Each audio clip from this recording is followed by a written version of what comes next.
So when I made this video, a couple of you said something along the lines of, "You're so good at green stuff. I wish I could be as cool and awesome as you. You're just so cool. If only we mere peasants could be as good as you." Pyro. Sorry. Anyways, let me give you some more green stuff tips, but you know, as much as you guys shower me with praise, I'm not actually very good. I just know how to cover up the fact. Trust me, if I said, nope, this part didn't come out how I wanted, so I tried again, every time, this video would have been 10 minutes longer. Anyways, the first thing I would say to do when trying to improve your sculpting skills, make some capes. They're super easy to do, or more accurately, they're hard to do wrong. Just get what looks to be too much green stuff, because it often takes more than it would seem to do a good flowing cape, and shove it on a guy's back. It's easier to do before putting on the backpack, but you can just cut a slit here and do a bit of shaping and it's just as good. Then make it all wrinkly by pushing it in towards itself and, you know, fix anything you may see as wrong. But yeah,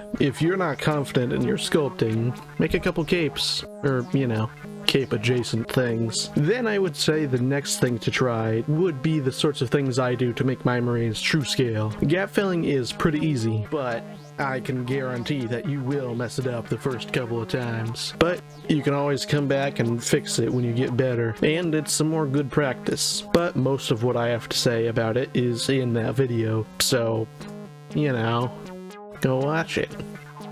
Now, please. And once you're confident enough to try the cool stuff, you will probably fail, but that's how you learn. Try things over and over again till it works.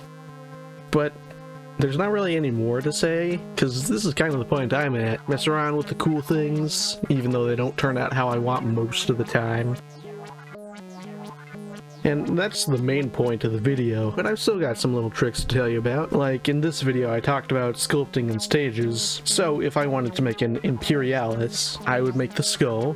Skulls are hard though. And then let it dry, to basically save my progress before potentially messing it up. Then do the wings, with no worry of messing up the skull, and have something to work off of. On the note of working off of something, use a reference. As you can see in that video I keep referencing, it can really make a difference, even when you think you know what you're doing. Oh, and you know those shaping tools I use? You don't need them. If you think that green stuff is going to be a main tool in your arsenal that you're going to use all the time, then yeah, I'd recommend getting them. They're like 20 bucks on Amazon, though the ones I got were kind of cheap and broke a bit, and came with big ones I didn't even want, so find better ones than I did, but still recommended. But if green stuff is just going to be an every once in a while thing, then you don't need them. I mean, you can still use them, but don't save up if they're not in the budget, you know. Now, I think that's all I have to say about green stuff. Of course, when I push publish on this video, I'll have 20 more tips that were crucial, but I'll make a list or something and make it part 2 when I have enough tips. And hey, if you got any more tips, put them in the comments. I'll give you a shout out in part 2. I mean,